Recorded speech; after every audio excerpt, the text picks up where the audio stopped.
చేసినటువంటి ఏకైక వ్యక్తి బొత్స చంద్రబాబు నాయుడు గారు అవుతారు. ఎన్ని అబద్ధాలు, ఎన్ని మోసాలు. ఇందాక ఎవరో రైతు అంటూ ఉన్నారు.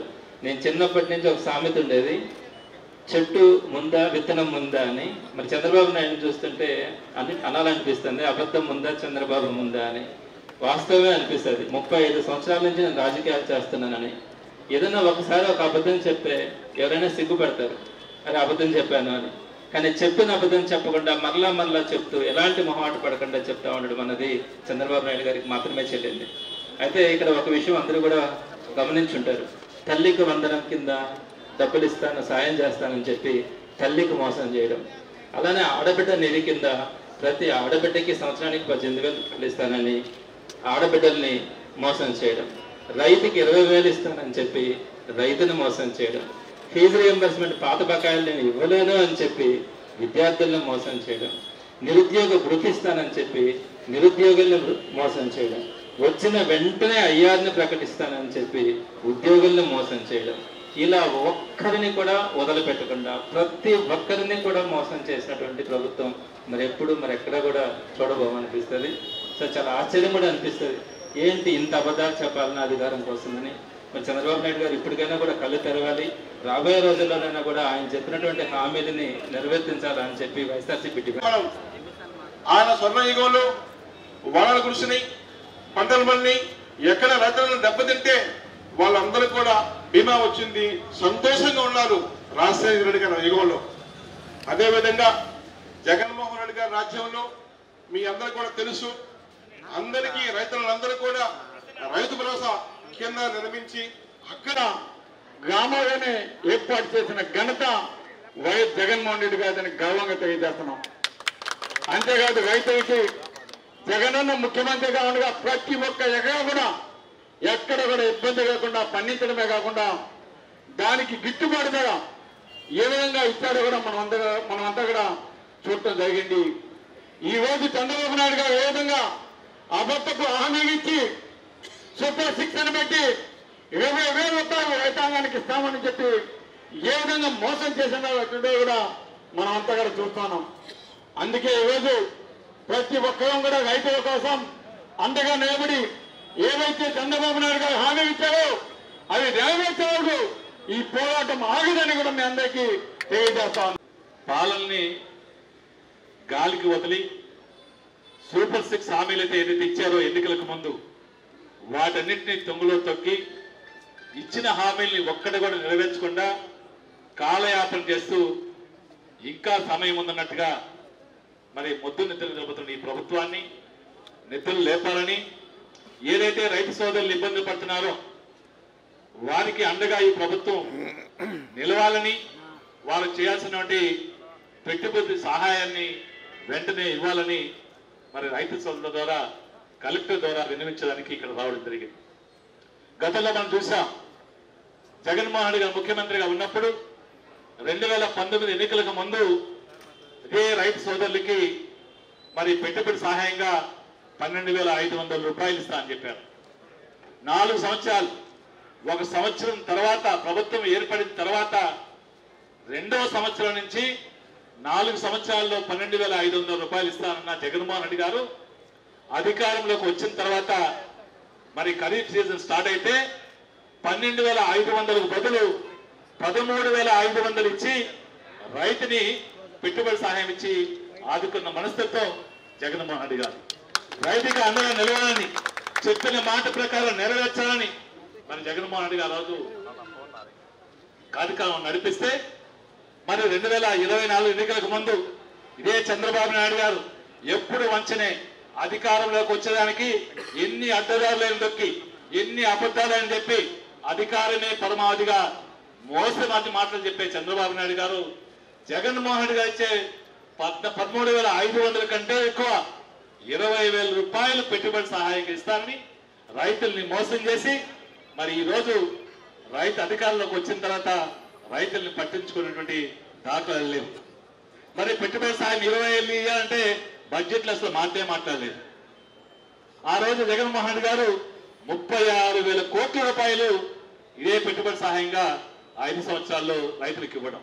ఈ రోజు ఒక్క నయా పైసా పెట్టే పరిస్థితి కాదు. మరి ధాన్యం కొనుగోలు మనం చూసాం. ఆర్బికేలు ఈ దేశంలో ఎక్కడ లేవు. ఆర్బికే వ్యవస్థని సృష్టించి 2005 ఉన్న జనాభా కూడా ప్రభుత్వం ఏదైతే వాగ్దానాలు చేసిందో వాటిని మీరు నిలబెట్టుకోవాల్సిన బాధ్యత మీకుందని కేవలం వాళ్ళని గుర్తు చేయడం కోసమే ఈరోజు అందరం కూడా ఇక్కడికి జిల్లా కలెక్టర్ ఆఫీస్కి రావడం జరిగింది.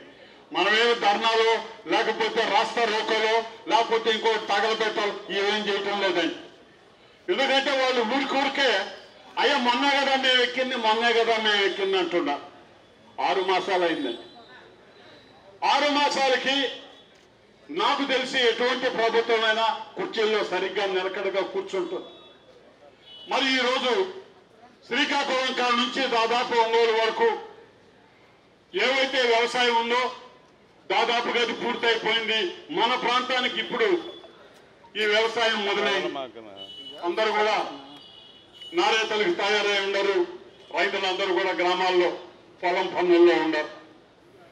మరి వాళ్ళు ఎన్నికల సమయంలో వాళ్ళు ఇచ్చినటువంటి మాట జగన్మోహన్ రెడ్డి గారు ఇచ్చిన దానికంటే రైతులకు మేము పెట్టుబడి సాయం ఎక్కువ ఇస్తాము, 20,000 రూపాయలుగా మీకు మేము అందిస్తాము అని చెప్పి వాళ్ళు చెప్పడం జరిగింది. తక్కువ ధరలకే ఎరువులు అందజేస్తామని కూడా ఆ సమయానికి ఇస్తామని కూడా చెప్పడం జరిగింది. మరి ఈరోజు మనం అందరం కూడా చూస్తున్నాం గ్రామాల్లో. ఎందుకంటే మా నియోజకవర్గంలో ఈ టౌన్ చుట్టూ ఉన్నది నెల్లూరు రూరల్ ప్రాంతం, అందరూ రైతులు వ్యవసాయం మీద ఆధారపడినటువంటి రైతాంగం. ఎరువులు కావాలంటే గతంలో రైతు భరోసా కేంద్రాల ఆ ఆధ్వర్యంలో అగ్రికల్చరల్ ఆఫీసర్లు రావటం, ఆ గ్రామాలకి ఎంత అవసరం ఉందో ముందుగానే ఏర్పాటు చేసుకోవటం, ఒకవేళ పక్కన ఉన్నటువంటి గ్రామానికి పోవాల్సి వస్తే ఒక రోజు వాళ్ళకి కేటాయించి అక్కడ ఆ గ్రామంలో ఉన్నటువంటి రైతుల అవసరానికి ఒక యూనిట్ గా డిక్లేర్ చేసి అక్కడికే ఎరువులు తీసుకుపోయిస్తున్నటువంటి పరిస్థితులు అందరం కూడా చూసాం. మరి ఈ రోజు ఇటువంటి పద్ధతులు అక్కడ కనిపించడం లేదండి. రైతు భరోసా కేంద్రం కాదు కదా, అక్కడ ఉన్నటువంటి వ్యవసాయ శాఖ అధికారులు కూడా ఈ కార్యక్రమం మీద రైతులు ప్రశ్నిస్తే ఎటువంటి సమాధానం కూడా ఇవ్వలేని పరిస్థితిలో ఉన్నారు.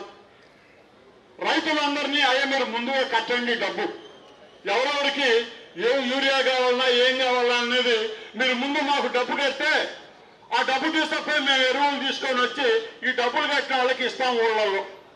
ఇది కట్టుకుంటే మా పంపిస్తాం తప్ప మాకు సంబంధం లేదు అని చెప్పి మాట్లాడాడు. ఈరోజు ఊళ్ళకి వెళితే పాపం ఎరువులు కావాలని రైతులు అడిగితే ఆ రైతులకు సంబంధించి మీరు ముందుగా డబ్బు కడితే ఇస్తామన్నారు. ఆ ముందుగా డబ్బు కట్టినా కూడా తెలుగుదేశం వాళ్ళు ఎవరన్నా కడితే వాళ్ళకి ఇస్తున్నారు, మిగతా వాళ్ళకి ఇచ్చేటువంటి పరిస్థితులు లేదు. బ్లాక్ మార్కెట్ దగ్గరికి పోతే ఎరువులు బ్లాక్ మార్కెట్ లో ప్రైవేట్ డీలర్లు అమ్ముతున్నారు. అదేవిధంగా అడిగితే మీరు కాంప్లెక్స్ ఎరువులు కొంటేనే మీకు యూరియా ఇస్తామని చెప్పి మాట్లాడుతున్నారు. కాబట్టి ఇటువంటి నేపథ్యంలో వెంటనే 20,000 రూపాయలు ఇవ్వాలని రైతులకు సంబంధించి పెట్టుబడి సాయం ఏదైతే చెప్పాడో ఆ 20,000 రూపాయలు ఇవ్వాలనేటువంటి ఒక ప్రధానమైనటువంటి డిమాండ్. దానితో పాటు ఈరోజు రైతుల ముంగిటనే రైతు భరోసా కేంద్రాల ద్వారానే యూరియా ఇవ్వాలని, ఉచిత పంటల బీమాని కొనసాగించాలనేటువంటి ప్రధానమైనటువంటి డిమాండ్లతో ఈరోజు వైఎస్ఆర్ కాంగ్రెస్ పార్టీ ఈ నిరసన కార్యక్రమాన్ని చేపట్టి జిల్లా కలెక్టర్ గారికి వినతి పత్రం ఇవ్వడానికి ఈ కార్యక్రమాన్ని చేపట్టడం జరిగింది. ఈ కార్యక్రమంలో పాల్గొన్నటువంటి మీ అందరికీ మరొకసారి పేరు పేరున చేతులు జోడించే హృదయపూర్వకమైనటువంటి ధన్యవాదాలు తెలియజేసుకుంటూ ఈ కార్యక్రమానికి సంబంధించి ప్రధానమైనటువంటి వక్తలు మాట్లాడిన వెంటనే ధన్యవాదాలు తెలియజేస్తున్నాను. ఈరోజు ఒకసారి ఆలోచన చేస్తే ఈ రాష్ట్రంలో రైతుల గురించి ఆలోచన చేసినటువంటి మహనీయుడు రాజశేఖర రెడ్డి గారైతే ఆ తర్వాత వచ్చినటువంటి ఏ ప్రభుత్వాలు కూడా రైతుల గురించి పట్టించుకోకపోతే జగన్మోహన్ రెడ్డి గారు ముఖ్యమంత్రిగా రైతులకు సంబంధించి అనేక రకాలైనటువంటి నిర్ణయాలు తీసుకోవడం జరిగింది. వాటిలో ప్రధానంగా రైతులకు సంబంధించి 4 విడతలుగా 12,500 లెక్కన 50,000 ఇస్తామని చెప్పినటువంటి ముఖ్యమంత్రి పెట్టుబడి సహాయం కింద అధికారంలోకి వచ్చిన వెంటనే 12,500ని 13,500కి పెంచి 4 విడతలను 5 విడతలకు పొడిగించి 50,000 ఇస్తానని చెప్పినటువంటి ముఖ్యమంత్రి 67,500 రూపాయలు రైతుల చేతిలో పెట్టడం జరిగింది. కాబట్టి ఈ రోజు ఆయన తీసుకున్నటువంటి నిర్ణయాలు ఒకసారి ఆలోచన చేస్తే చెప్పిన దానికన్నా ఎక్కువగా ఈరోజు జగన్మోహన్ రెడ్డి గారు అందించారు. రైతులకు సంబంధించి ₹1 కూడా ప్రీమియం చెల్లించాల్సినటువంటి అవసరం లేకుండా రైతులు చెల్లించాల్సినటువంటి ప్రీమియం కూడా ముఖ్యమంత్రి గారు చెల్లించి ఉచిత పంటల బీమాన్ని తీసుకురావడం జరిగింది. అదేవిధంగా ఈరోజు రైతులకు సంబంధించి రైతు భరోసా కేంద్రాల ద్వారా ధాన్యం కొనుగోలు చేసి ఎప్పటికప్పుడు రైతులకు సంబంధించి వాటిని 3 వారాల లోపల వాళ్ళ నగదు జమ చేశాం. మరిన్ని వీడియోస్ కోసం ఛానల్ ని సబ్స్క్రైబ్ చేయండి. లేటెస్ట్ అప్డేట్స్ కోసం వాట్సాప్ ఛానల్ ని ఫాలో అవ్వండి. ఆ లింక్ డిస్క్రిప్షన్ లో ఉంది.